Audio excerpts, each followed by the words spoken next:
వచ్చుచున్నాడు, క్రియ ఫలితాన్ని తెచ్చుచున్నాడు. ప్రభువు త్వరగా వచ్చుచున్నాడు, క్రియ ఫలితాన్ని తెచ్చుచున్నాడు. ప్రభువు రాక కొరకు కనిపెట్టుచున్నావా? సిద్ధపాటు కలిగి ఎదురు చూచుచున్నావా? ప్రభువు రాక కొరకు కనిపెట్టుచున్నావా? సిద్ధపాటు కలిగి ఎదురు చూచుచున్నావా? పరిశుద్ధముగా నిర్దోషముగా సత్క్రియలను పూర్తి చేసి సిద్ధముగా ఉన్నావా? పరిశుద్ధముగా నిర్దోషముగా సత్క్రియలను పూర్తి చేసి సిద్ధముగా ఉన్నావా? ప్రభువు త్వరగా వచ్చుచున్నాడు, క్రియ ఫలితాన్ని తెచ్చుచున్నాడు. ప్రభువు త్వరగా వచ్చుచున్నాడు, క్రియ ఫలితాన్ని తెచ్చుచున్నాడు.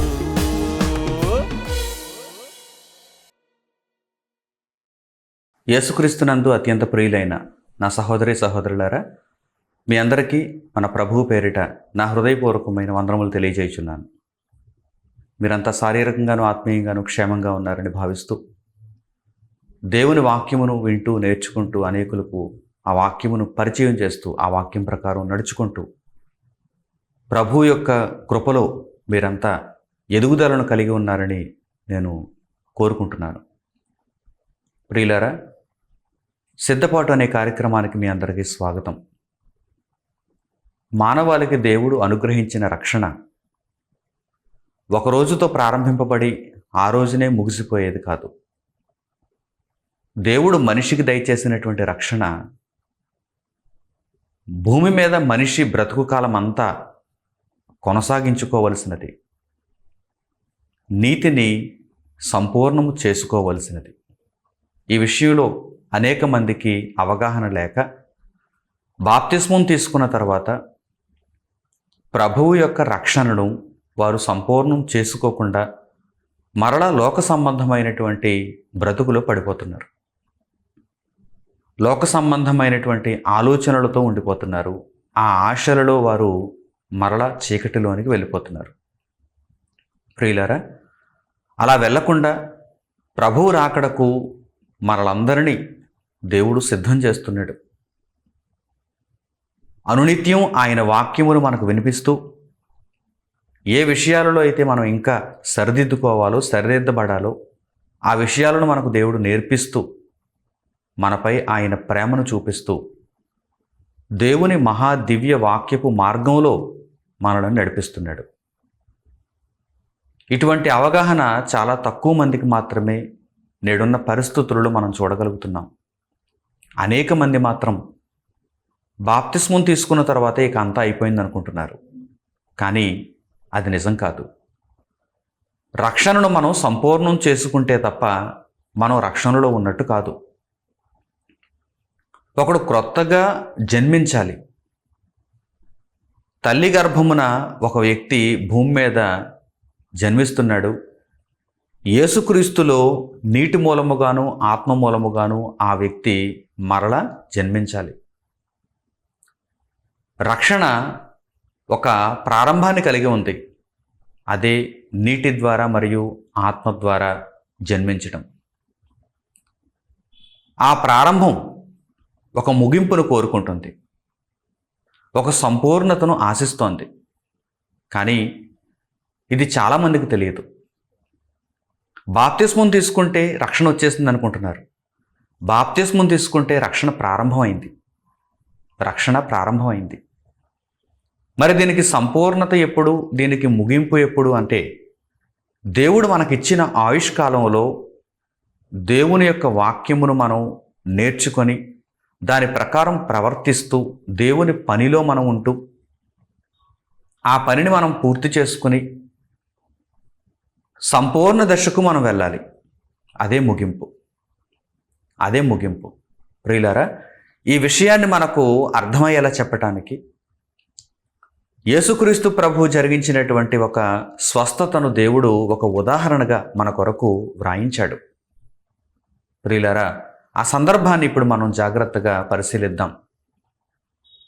ప్రభువైన యేసుక్రీస్తు శరీరధారిగా ఈ భూమి మీద నివసించిన కాలంలో ఆయన అనేకులను స్వస్థపరిచాడు.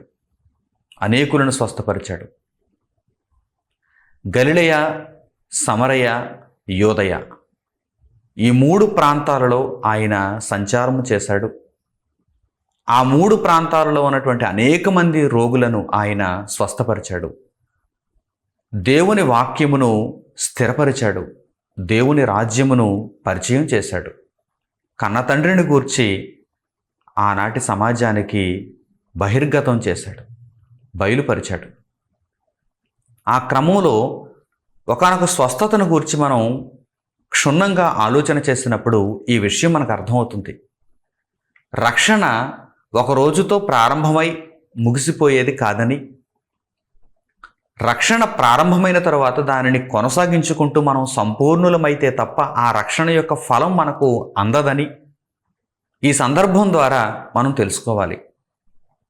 లూకాసు వార్త 17వ అధ్యాయము 11వ వచనం నుండి ప్రభువు జరిగించినటువంటి స్వస్థతా కార్యక్రమం మనకు కనిపిస్తుంది. పరిశుద్ధ గ్రంథంలో లూకాసు వార్త 17వ అధ్యాయము 11వ వచనం నుంచి జాగ్రత్తగా మీరంతా పరిశీలన చేస్తూ చూడాలని నేను కోరుకుంటున్నాను.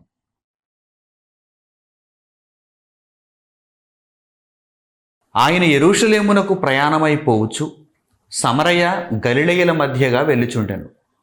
ఆయన యొక్క గ్రామములోనికి వెళ్ళుచుండగా 10 మంది కుష్ఠరోగులు ఆయనకు ఎదురుగా వచ్చి దూరమున నిలిచి, యేసు ప్రభువా, మమ్ము కరుణించుమని కేకలు వేసిరి. ఆయన వారిని చూచి, మీరు వెళ్ళి మిమ్మును యాజకులకు కనపరుచుకొనుడని వారితో చెప్పాను. వారు వెళ్ళుచుండగా శుద్ధులైరి. వారిలో ఒకడు తనకు స్వస్థత కలుగుట చూచి గొప్ప శబ్దముతో దేవుని మహిమపరచుచు తిరిగి వచ్చి ఆయనకు కృతజ్ఞతాస్తుతులు చెల్లించుచు ఆయన పాదముల యొద్ద సాగిలపడెను. వాడు సమరయుడు. అందుకు యేసు, 10 మంది శుద్ధులైరి కారా? ఆ 90 ఎక్కడ? ఈ అన్యుడు తప్ప దేవుని మహిమపరచుటకు తిరిగి వచ్చినవాడెవడను అగపడలేదా అని చెప్పి, నీవు లేచి పొమ్ము, నీ విశ్వాసము నిన్ను స్వస్థపరిచెనని వానితో చెప్పాను. ప్రియులైన నా సహోదరి సహోదరులారా, చదువుబడినటువంటి వాక్య భాగంలో మీరు తెలుసుకోవలసినటువంటి గూఢమైనటువంటి సంగతులు ఎన్నెన్నో ఉన్నాయి. వాటిని ఒక్కొక్కటిగా మీకు వివరిస్తాను. దేవుని యొక్క మహాజ్ఞానమునకు మీరు చేరువు కావాలని ఆశిస్తున్నాను. ప్రభువైన యేసు 10 మంది కుష్ఠరోగులను చూచి వారిని స్వస్థపరచుటకు ఆయన ఆలోచించారు. 10 మంది కుష్ఠరోగులు, వారిని స్వస్థపరచుట. ఆయన గలిలయ, సమరయ, యోదయ ఆ ప్రాంతాలలో సంచరిస్తున్నారు. ఆయన యెరూషలేమునకు వెళుతున్నారు. యెరూషలేం అనేది యోదయ ప్రాంతంలో ఉంటుంది. ఆయన నజరేతులో పెరిగాడు. నజరేయుడైన యేసు అని ఆయన పిలువబడ్డాడు. గలిలయ, సమరయ, యోదయ ఈ వరుస క్రమంలో ఉంటాయి ఈ ప్రాంతాలు. మీరు బైబిల్లో చివరి పేజీకి వెళ్ళిపోయినప్పుడు అక్కడ మ్యాప్స్ ఉంటాయి, పటములు ఉంటాయి. ఆ మ్యాప్స్లో క్రొత్త నిబంధన కాలపు పాలస్తీను అనేటువంటి ఒక మ్యాప్ ఉంటుంది. ఆ మ్యాప్లో మీరు చూడగలిగితే గలిలయ, సమరయ, యోదయ ప్రాంతాలు ఉంటాయి.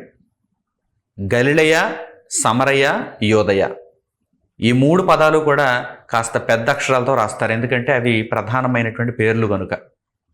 ఆ ప్రాంతంలో ఉన్నటువంటి పట్టణాలను మరలా చిన్న అక్షరాలతో రాస్తారు.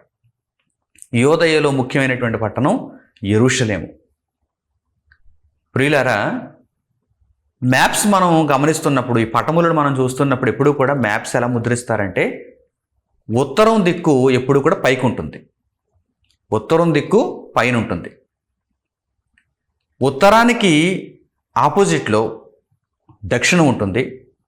అలాగే ఉత్తరానికి దక్షిణానికి మనం ఎదురుగా ఆ దిక్కులను చూస్తున్నప్పుడు కుడివైపున తూర్పు ఉంటుంది, ఎడమవైపున పడమర ఉంటుంది. మీరు మ్యాప్స్ ఈ విధంగానే చూడటం నేర్చుకోవాలి. ఇండియా పటాన్ని కూడా మీరు చూస్తున్నప్పుడు ఇండియాలో జమ్మూ కాశ్మీర్ పైన ఉంటుంది, తమిళనాడు క్రింద ఉంటుంది. జమ్మూ కాశ్మీర్ ఉత్తరాన ఉంది, ఉత్తరాన హిమాలయ పర్వతాలు, ఉత్తరాన ఈ రాష్ట్రాలు అని మనం చదువుకుంటూ ఉంటాం కదా. దక్షిణాన దక్షిణాది అంటారు. దక్షిణాన తమిళనాడు, కేరళ, మన ఆంధ్రప్రదేశ్, తెలంగాణ, కర్ణాటక ఈ రాష్ట్రాలు ఉంటాయి. అలాగే ఎడమవైపున అంటే పశ్చిమాన అంటారు, పడమటన అరేబియా మహాసముద్రం ఉంటుంది, ఇండియాకు ఎల్లలు ఇవన్నీ. తూర్పున బంగాళాఖాతం ఉంటుంది. అంటే మ్యాప్ ఎప్పుడు కూడా ఈ విధంగానే ముద్రిస్తారు, ఈజీ రెఫరెన్స్ కోసం. ఎప్పుడైనా సరే మీరు మ్యాప్ చూచినప్పుడు ఆ దిక్కుల గుర్తులు చూడాలి. పైకి బాణం గుర్తు వేసి ఉత్తరము అని రాస్తారు. ఉత్తరముకు ఆపోజిట్లో దక్షిణం, కుడివైపున తూర్పు, ఎడం వైపున పడమర. ఇప్పుడు క్రొత్త నిబంధన కాలపు పాలస్తీను బైబిల్లో చివరి పేజీల్లో ఉన్నటువంటి ఆ మ్యాప్ను మనం చూడగలిగితే గలిలయ, సమరయ, యోదయ ప్రాంతాలు కనిపిస్తున్నాయి. అంటే గలిలయ ప్రాంతం ఎటువైపు ఉందన్నమాట? ఉత్తర దిక్కులో ఉంది, ఉత్తరాన పైన ఉంది. ఆ తర్వాత సమరయ, ఆ తర్వాత యోదయ. అంటే గలిలయతో పోల్చినప్పుడు యోదయ దక్షిణాన ఉంటుంది. గలిలయతో పోల్చినప్పుడు యోదయ దక్షిణాన ఉంటుంది. ఇది మీ ఐడియా కోసం నేను చెబుతున్నాను, ఒక అవగాహన మీకు కలగాలి. ఇప్పుడు ప్రభువు ఏ ప్రాంతములు గుండా వెళ్తున్నారు, ఏ ప్రాంతములు గుండా ఆయన ప్రయాణం చేస్తున్నట్టుగా, సంచరిస్తున్నట్టుగా మనకు కనిపిస్తుంది. ఆయన యెరూషలేమునకు ప్రయాణమై వెళ్తున్నాడు, అంటే దక్షిణానికి వెళ్తున్నాడు. యేసు ప్రభు యెరూషలేమునకు ప్రయాణమై వెళ్తున్నాడు. సమరయ, గలిలయ ఆ ప్రాంతముల మధ్యగా ఆయన వెళ్తున్నాడు. ఇప్పుడు మీకు అర్థమైంది కదా. ఆయన ఆ ప్రయాణంలో ఉన్నప్పుడు 10 మంది కుష్ఠరోగులు ఆయన దగ్గరకు వచ్చారు. 10 మంది కుష్ఠరోగులు ఆయన దగ్గరకు వచ్చారు. కుష్ఠరోగం అనేది ఉన్న రోగాలన్నింటిలో విచిత్రమైనది, అలాగే చాలా బాధ కొల్పేది, అందరికీ దూరంగా ఉంచేది కుష్ఠరోగం. మిగిలిన ఏ రోగమైనా సరే అందరితో కలిసిపోవచ్చు, అందరితో పాటుగా ఉండొచ్చు ఇన్ జనరల్, సర్వసాధారణంగా. కానీ కుష్ఠరోగం అనేసరికి ఊరికి దూరంగా, పల్లెకు దూరంగా, జనావాసాలకు దూరంగా వారిని ఉంచుతూ ఉంటారు. అప్పుడప్పుడు మీరు లెప్రసీ కాలనీస్ అని వింటుంటారు కదా, ఊరికి దూరంగా కడతారు వాటిని. ఎందుకంటే అవి అంటువ్యాధులు. వాటి వలన మిగిలిన వారికి కూడా కుష్ఠరోగం వచ్చేటువంటి ప్రమాదం ఉంది. కుష్ఠరోగుల దగ్గరకు వెళ్ళి ఎవరైనా సేవ చేస్తున్నారంటే అది చాలా అభినందనీయమైనటువంటి విషయం. మదర్ తెరీసా కుష్ఠరోగులకు ఆమె సేవ చేసింది. ప్రియులారా, కుష్ఠరోగుల దగ్గరకు వెళ్ళటానికే అందరూ భయపడుతున్నటువంటి కాలంలో కుష్ఠరోగుల దగ్గరకు వెళ్ళి వారిని ఆదరించి వారికి సేవ చేస్తుంది మదర్ తెరీసా. అంతకు మునుపే, అంటే యేసుక్రీస్తు మదర్ తెరీసాకు ఒక ఆదర్శం కదా, ఒక మార్గదర్శి కదా. మదర్ తెరీసా నమ్ముకున్న ప్రభువు కదా. అంతకు మునుపే 100,000 సంవత్సరాల క్రితం యేసుక్రీస్తు ప్రభువు కుష్ఠరోగులను బాగు చేశారు.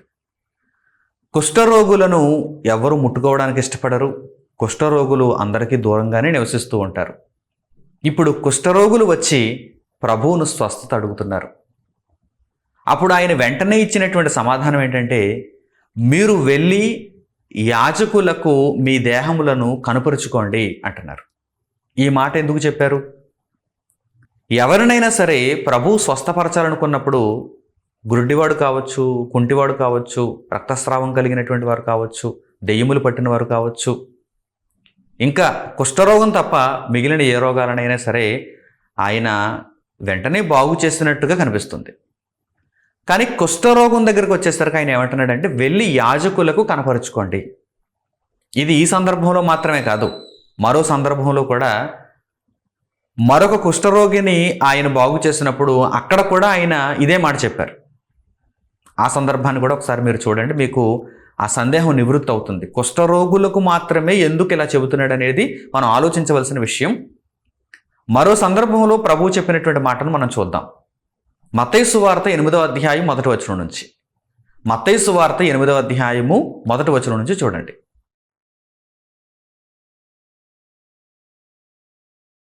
ఆయన ఆ కొండ మీద నుండి దిగి వచ్చినప్పుడు బహుజన సమూహములు ఆయనను వెంబడించెను. ఇదిగో కుష్ఠరోగి వచ్చి ఆయనకు మ్రొక్కి, ప్రభువా, నీకిష్టమైతే నన్ను శుద్ధునిగా చేయగలవనెను. అందుకు ఆయన చెయ్యి చాపి వాని ముట్టి, నాకిష్టమే, నువ్వు శుద్ధుడవు కమ్మని చెప్పగా తక్షణమే వాని కుష్ఠరోగము శుద్ధి అయ్యెను. అప్పుడు యేసు, ఎవరితోనూ ఏమీ చెప్పకు సుమి, కానీ నీవు వెళ్ళి వారికి సాక్ష్యార్థమై నీ దేహమును యాజకునికి కనపరుచుకొని మోషే నియమించిన కానుక సమర్పించుమని వానితో చెప్పాను. ఇప్పుడు మీకు అర్థమైందా? యేసుక్రీస్తు ప్రభువు కుష్ఠరోగులను ప్రత్యేకంగా వారిని స్వస్థపరుస్తున్నప్పుడు, వారిని ముట్టి వారిని శుద్ధి చేస్తున్నప్పుడు ఆయన ఏమంటున్నారు? నీవు వెళ్ళి, లేక మీరు వెళ్ళి యాజకులకు మీరు సాక్షార్థముగా మిమ్మల్ని మీరు కనుపరుచుకోండి, మోషే నియమించిన కానుకను సమర్పించండి అని కూడా తెలియజేశారు.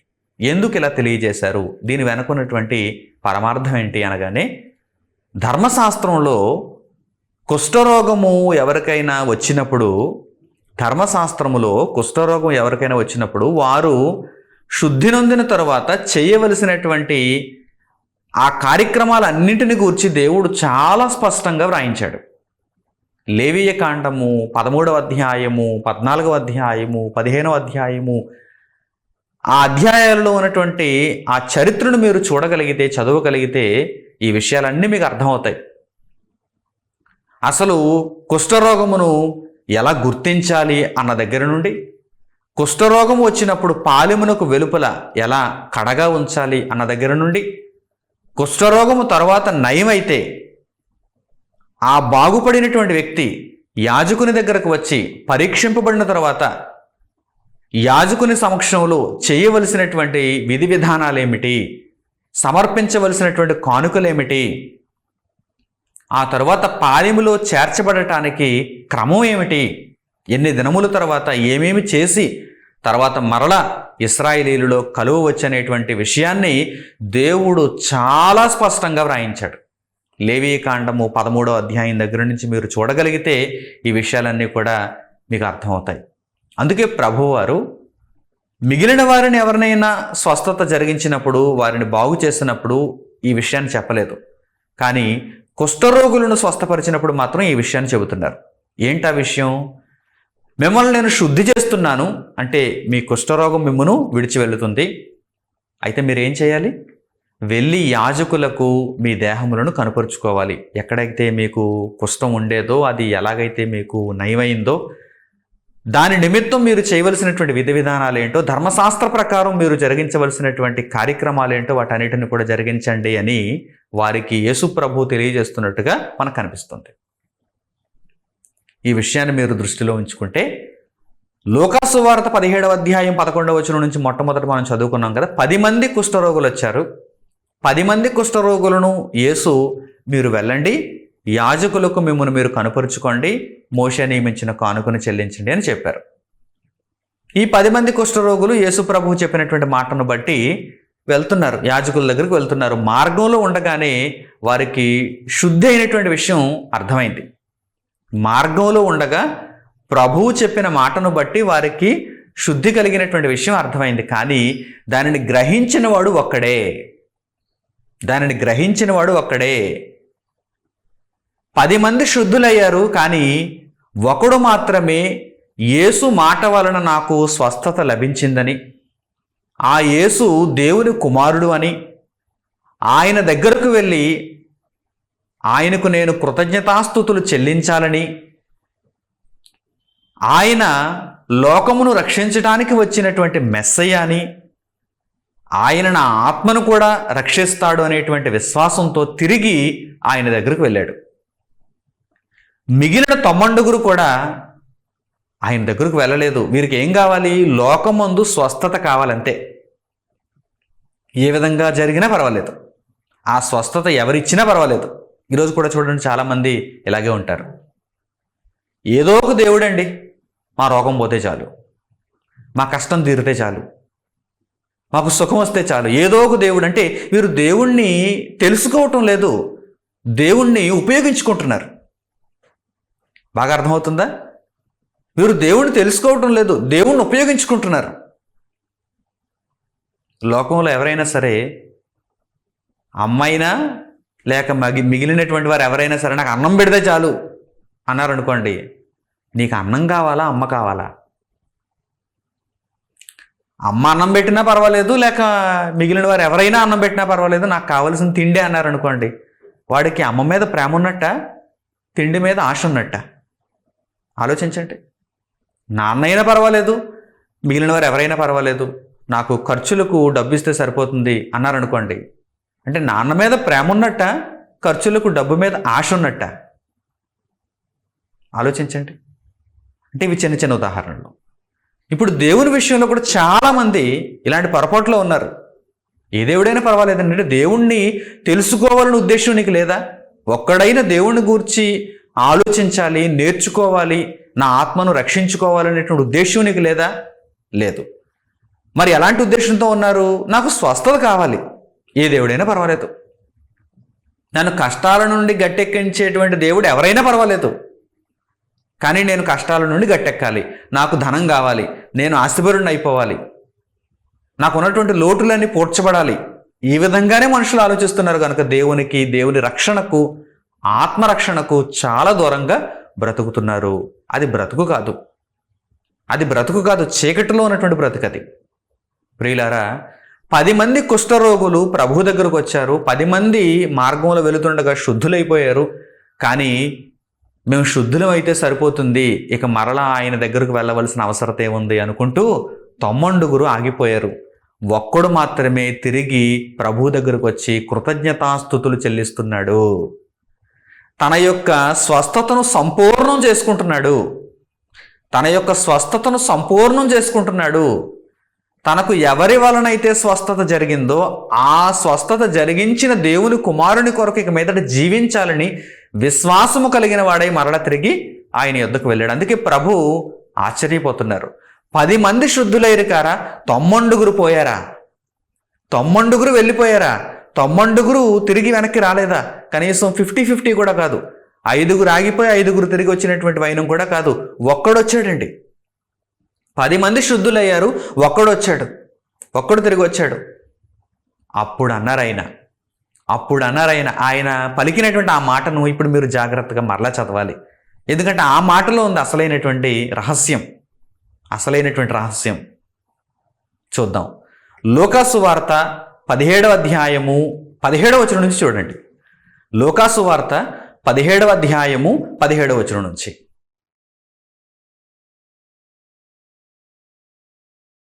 అందుకు యేసు, 10 మంది శుద్ధులైరి కారా, ఆ 90 ఎక్కడ? ఈ అన్యుడు తప్ప దేవుని మహిమపరచుటకు తిరిగి వచ్చినవాడెవడును అగపడలేదా అని చెప్పి, నీవు లేచి పొమ్ము, నీ విశ్వాసము నిన్ను స్వస్థపరిచెనని వానితో చెప్పాను. యేసుప్రభు ఏమంటున్నారు? 10 మంది శుద్ధులైపోయారు కదా, మరి 10 మందిలో ఒకడే తిరిగి వచ్చాడా? ఈ అన్యుడు, సమరయుడు, ఈ అన్యుడు మాత్రమే తిరిగి వచ్చాడా? 10 మంది శుద్ధులయ్యారు కదా, మిగిలిన వారు రాలేదా? ఎవరు కనిపించడం లేదేంటి అంటున్నారు ఆయన. అలా అన్న తర్వాత ఆయన పలికిన మాట ఏంటో చూడండి. నీవు లేచిపోమ్ము, నీ విశ్వాసము నిన్ను స్వస్థపరిచెను. అదేంటి? 10 మంది శుద్ధులైపోయారు కదా, 10 మందికి స్వస్థత వచ్చేసింది కదా అని మీరు అనుకోవచ్చు, పొరపాటు పడవచ్చు. కాదు, స్వస్థత ఇంకా సంపూర్ణముగా జరగలేదు, పాక్షికంగా జరిగింది, ప్రారంభమైంది. శుద్ధి అయ్యారు. శుద్ధి కలిగిన తర్వాత ధర్మశాస్త్ర కాలంలోనే దేవుడు చెప్పినటువంటి విధానం ఏంటి? శుద్ధి కలిగిన తర్వాత, శుద్ధి అయిపోయింది, పాలులో కలిసిపోని వెంటనే ఒక మాటతో చెప్పలేదండి. మీరు చదవండి. లేవీకాండం 14వ అధ్యాయాన్ని మీరు పూర్తిగా చదివితే శుద్ధి అయిన తర్వాత ఎంత కార్యక్రమం ఉంటుందో మీకు అర్థమవుతుంది. మరలా పాలెములో ఇశ్రాయేలీయులలో కలవాలంటే కనుక ఎంత కార్యక్రమం ఉంటుందో మీకు అర్థమవుతుందండి. శుద్ధి అయిన తర్వాత, కుష్ఠరోగము విడిచిపోయిన తర్వాత, శుద్ధి అయిపోయిన తర్వాత వెంటనే మరుక్షణమే కలిసిపోవచ్చుగా. దేవునికి కానుక ఇవ్వాలంటే ఇచ్చేయచ్చు, వెంటనే కలిసిపోవచ్చుగా. కానీ లేదు, చాలా క్రమం ఉంది దానికి. కొన్ని రోజుల పాటు మరలా అతడు నిరీక్షించాలి, అతడు చేయవలసినటువంటి విధి విధానాలు ఉన్నాయి. అవన్నీ కూడా ధర్మశాస్త్రంలో రాయబడ్డాయి. ఎందుకంటే ఆ రోగం అలాంటిది, ఆ కుష్ఠరోగం అలాంటిది. తగ్గిపోయినట్టుగా ఉన్నా సరే మరలా అది ప్రారంభం అవ్వచ్చు. అందుకే ప్రభు ముందుగా శుద్ధులైరి అన్నాడు, ఆ తర్వాత నీ ఒక్కడవే స్వస్థత పొందితివి అన్నాడు. 10 మంది శుద్ధులయ్యారు, 9 మంది ఆగిపోయారు, ఒక్కడే తిరిగి వచ్చాడు, ఆ స్వస్థతను సంపూర్ణం చేసుకున్నాడు. మిగిలిన 90 కూడా అసంపూర్ణంగా ఆగిపోయారు, రోగులుగానే మిగిలిపోయారు. దేవుని కుమారుని యొద్దకు తిరిగి వారు రాలేదు. ప్రియులారా, ఈ విషయాన్ని ఆత్మీయ జీవితాలకు చక్కగా పాఠముగా మీరు స్వీకరించగలిగితే బాప్తిస్మం పొందుతున్నారు అంటే శుద్ధులవుతున్నారు. బాప్తిస్మం పొందుతున్నారు. ఈరోజు ఎందరో రక్షణ వాక్యమును విని బాప్తిస్మం పొందుతున్నారు, శుద్ధులవుతున్నారు. కానీ తర్వాత చేయవలసిందేంటి? ఆ బాప్తిస్మం తీసుకున్న తర్వాత రక్షణలో ఎదగాలి, రక్షణను సంపూర్ణం చేసుకోవాలి. అప్పుడు మాత్రమే ఎందులో చేర్చబడతారు? జ్యేష్ఠుల సమూహంలో చేర్చబడతారు, విశ్వాసుల సమూహంలో చేర్చబడతారు. నాడు ధర్మశాస్త్ర కాలంలో కుష్ఠరోగం వచ్చినటువంటి వ్యక్తి ఆ కుష్ఠరోగం పోయిన తర్వాత, అతడు శుద్ధుడైన తర్వాత పాలెములో చేర్చబడాలంటే ఎంతో విధి విధానాలున్నాయి. యాజకునికి కనుపరుచుకుని యాజకుడు ఆమోదించిన తరువాత, పరీక్షలు జరిగిన తరువాత, అతడు ఎన్నో అర్పణలు దేవునికి చెల్లించిన తరువాత, అతని స్థితిని బట్టి, అతడు పేదవాడైతే తక్కువ స్థాయిలోనే అర్పణలు చెల్లించవచ్చు, అతడు చెల్లించగలిగిన సమర్థుడైతే అతడు ఆ స్థాయిలో అర్పణలు చెల్లించాలి. ఈ విధంగా దేవుడు వారి స్థాయిలను బట్టి విధులను, నిర్ణయాలను ముందుగా తెలియచేశాడు. సంపూర్ణం చేసుకోవాలి, ఆ స్వస్థతను సంపూర్ణం చేసుకోవాలి. 10 మంది శుద్ధులయ్యారు, 9 మంది అసంపూర్ణంగా మిగిలిపోయారు. ఒక్కడు మాత్రమే ఆ స్వస్థతను సంపూర్ణం చేసుకున్నాడు. కనుక ప్రభు ఏమంటున్నారంటే, నీవు ఒక్కడవే తిరిగి వచ్చావు, నీవు అన్యుడవు, నీవు సమరయుడవు, మంచిది, నీ విశ్వాసము నిన్ను స్వస్థపరిచాను, లేచిపోము, నీ విశ్వాసము నిన్ను స్వస్థపరిచాను. అదేంటి ప్రభువా, మరి మిగిలిన 90 కూడా శుద్ధులైపోయారు కదా అంటే, వారికి ఇంకా స్వస్థత రాలేదు, వారు శుద్ధులయ్యారంతే. మరలా కుష్ఠరోగం ప్రారంభం అవుతుంది. ప్రియులైన నా సహోదరి సహోదరులారా, రక్షణ అనేది ఒక రోజుతో ప్రారంభమై ఆ రోజుతో ముగిసిపోయేది కాదు.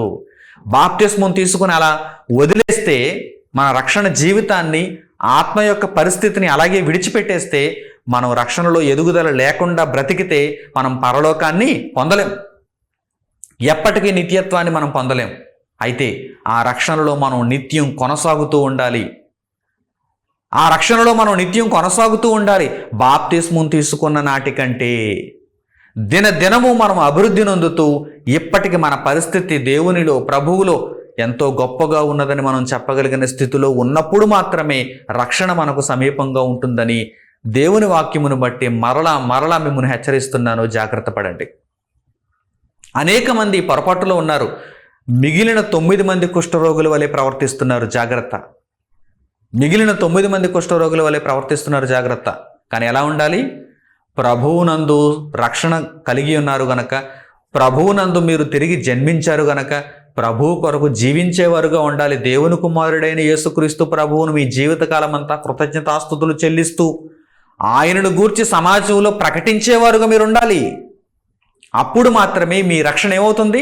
సంపూర్ణం అవుతుంది. లేకపోతే అసంపూర్ణంగా ఉండి ఇంకా రోగగ్రస్తులుగానే ఉంటారు, అంటే ఇంకా పాపాత్ములుగానే ఉంటారు, పాతాళానికి జారిపోతారు, పాతాళానికి వెళ్ళిపోవాల్సి వస్తుంది. కనుక ఈ విషయాన్ని జాగ్రత్తగా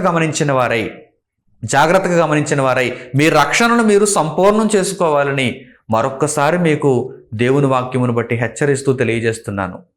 తెస్సలోనికైయులకు పౌలు గారు రాసినటువంటి మొదటి పత్రికలో కూడా పౌలు గారు ఇదే విషయాన్ని స్పష్టం చేస్తున్నారు. దేవుని సహాయం వలన మనం రక్షణను సంపూర్ణం చేసుకోవాలని ఆయన సూచిస్తున్నారు. తెస్సలోనికైయులకు పౌలు గారు రాసిన మొదటి పత్రిక 5వ అధ్యాయము 23వ వచనం నుంచి చూడండి. అపోస్తలుడైన పౌలు గారు తెస్సలోనికైయులకు రాసినటువంటి మొదటి పత్రిక 5వ అధ్యాయము 23వ వచనం నుంచి,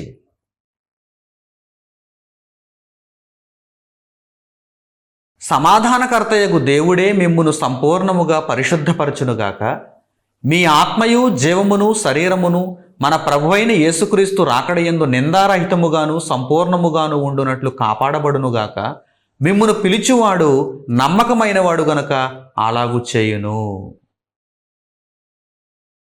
సంపూర్ణత లేనిదే మనం పరలోకానికి వెళ్ళలేం, సంపూర్ణత లేనిదే మనం నిత్యత్వంలో అడుగు పెట్టలేం. సంపూర్ణత బాప్తిస్మం తీసుకున్న మొదటి రోజు మనకు రాదు. సర్వకృపానిధియగు పరలోకమందున్న తండ్రి మనలను సంపూర్ణులుగా చేయటానికి ఆశిస్తున్నాడు. మన వైపు నుండి మనం ఏమైనా ప్రయత్నిస్తున్నామా? ఆ సంపూర్ణతను పొందటానికి మన వైపు నుండి మనం ఏమైనా కృషి చేస్తున్నామా, పోరాడుతున్నామా? ఒక్కసారి గమనించండి నా ప్రియులైన సహోదరి సహోదరులారా. అసలు సంపూర్ణులు అవ్వాలనే విషయమే మీకు తెలియకపోతే ఇంకెప్పుడు మీరు సంపూర్ణులవుతారు? ఇంకెప్పుడు మీరు సంపూర్ణులవుతారు? కనుక మరలా ప్రభువునద్దకు వచ్చిన వారమై, బాప్తిస్మం తీసుకుని ప్రభువు దగ్గర నుండి వెళ్ళిపోవడం కాదు, మరలా ప్రభువునద్దకు వచ్చిన వారమై నేనేమి చేయాలి ప్రభువా? ఆ సంపూర్ణతలోనికి నేను వెళ్ళాలంటే దినదినము నా సిలువనెత్తుకోవాలి, దినదినము ప్రభువు కొరకు ఆలోచించాలి, దినదినము ప్రభువు సేవార్థమై నా జీవితాన్ని ముందుకు నడిపించుకోవాలి, పరిశుద్ధముగా నేను జీవించాలి. ప్రభువు రాకడ యందు మనం ఎలా ఉండాలి? మన ఆత్మ, మన జీవము, మన శరీరము నిందారహితముగా సంపూర్ణముగా ఉండునట్లుగా దేవుడే మనకు సహాయము చేయునుగాక. మనము నమ్ముకున్నవాడు అందుకు సమర్థుడు గనుక ఆయన తప్పకుండా మనలను సంపూర్ణులుగా చేస్తాడు అని అపోస్తుడైన పౌలు గారు ఇక్కడ పరిశుద్ధాత్మ ప్రేరణ వలన తెలియజేస్తున్నారు. ప్రియులైన నా సహోదరి సహోదరులారా, ఈ సంపూర్ణత కోసం మీరు ఆరాటపడుతున్నారా? ఆ 10 మంది కుష్ఠరోగులలో ఒక అన్యుడు, ఒక సమరయుడు సంపూర్ణత కోసం, సంపూర్ణ స్వస్థత కోసం విశ్వాసము కలిగిన వాడై తిరిగి వెనక్కి ఎలా వచ్చాడో, 10 మంది ఒక గుంపుగా వెళ్తున్నారు, ఆ 9 మంది మాట వినలేదు, అతడు వెనక్కి వచ్చాడు. ఎందుకంటే దేవుని మాటకు లోబడ్డాడు, ఆ 9 మంది మాటకు కాదు. కనుక మీరు కూడా లోకమందు అందరూ ఈ విధంగా బ్రతుకుతున్నారు కదా, అందరి ఆలోచన ఆ విధంగా ఉంది కదా అని మీరు తీసుకోకండి. పరిశుద్ధ గ్రంథంలో దేవుడు ఏమని తెలియజేశాడు, దానిని మీరు తీసుకోండి. మీరు మరలా ప్రభువు దగ్గరకు తిరిగి వచ్చిన వారై, ప్రభువా నేనేం చేయాలి? నా జీవితమును సంపూర్ణముగా ఇదిగో నీ ఎదుట పరిశుద్ధముగా కనుపరుచుకొనుట కొరకు నేనేం చేయాలని ప్రభువుని అడిగితే ప్రభువే మీకు మార్గమును చూపిస్తాడు, ప్రభు పనిలో మిమ్మును ముందుకు నడిపిస్తాడు. కనుక అంత మంచి నిర్ణయంతో మీరు సంపూర్ణులగుటకే ఆ యొక్క రక్షణను ప్రారంభించారని గుర్తు చేసుకొని, ఆ రక్షణ ప్రారంభించినటువంటి ఆ దినం మొదలుకొని చివరి దినం వరకు మీరు నమ్మకస్తులుగా ప్రభువులో జీవించాలని మరొక్కసారి మిమ్మల్ని కోరుకుంటూ హెచ్చరిస్తూ దేవుని మాటలను ఇంతటితో ముగిస్తున్నాను. తండ్రి అయిన దేవునికి ప్రార్థనలు ఏకీభవించండి. మహోన్నతుడును మహాపరిశుద్ధుడైన మా కన్న తండ్రి, మీరు మమ్మల్ని ఎంతగానో ప్రేమించి మీ జీవపు నిధి అయినటువంటి ఈ సర్వసత్యము కలిగిన మాటలను మాకు అనుగ్రహించారు. దేవా, సంపూర్ణతలో మేమంతా పరలోకమును పొందేటందుకు అర్హులుగా ఎంచబడు నిమిత్తము ఈ జీవితకాలం ముందు చేయవలసినటువంటి ప్రతిక్రియను సంపూర్ణము చేసుకొనగలుగుటకు మాకు కృపను దయచేయండి, మమ్మల్ని నిలువబెట్టండి. దేవా, ఈ విషయం తెలియక ఎందరో అభాగ్యులు మీ చిత్తమునకు దూరమైపోతున్నారు. బాప్తిస్మం పొందితే సరిపోతుందనుకొని తండ్రి మరలా లోకములో కలిసిపోతున్నారు. అట్టివారుగా ఇక మీదట ఉండకుండా మీ చిత్తాన్ని నెరవేర్చుతూ 10 మంది కుష్ఠరోగులలో తిరిగి వచ్చినటువంటి ఆ వ్యక్తి వలె, సమరయుని వలె, ఆ అన్యుని వలె నాతో పాటు తండ్రి నా సహోదరులందరూ కూడా, మీ బిడ్డలంతా కూడా నాయన కృతజ్ఞతాభావాన్ని కలిగిన వారై మీ కొరకు బ్రతుకుటలో, మీ చిత్తాన్ని నెరవేర్చుటలో విశ్వాసము కలిగి సంపూర్ణులుగా తండ్రి వారు మారగలుగుటకు, సంపూర్ణమైన రక్షణను వారు పొందగలుగుటకు ఆయుత్తపడే భాగ్యమును వారికి దయచేయమని మిమ్మల్ని కోరుకుంటూ మా ప్రార్థన విన్నపములను మా ప్రభువును రక్షకుడు నేను యేసుక్రీస్తు వారి పేరిట మిమ్మల్ని అడుగుచున్నాం తండ్రి, ఆమేన్. మన తండ్రి అయిన దేవుని ప్రేమ, మన రక్షకుడైన యేసుక్రీస్తు వారి కృప, పరిశుద్ధాత్ముని అన్యోన్య సహవాసము మనందరికీ సదాకాలముతోడే నడిపించునుగాక, ఆమేన్. అందరికి వందనములు, సెలవు.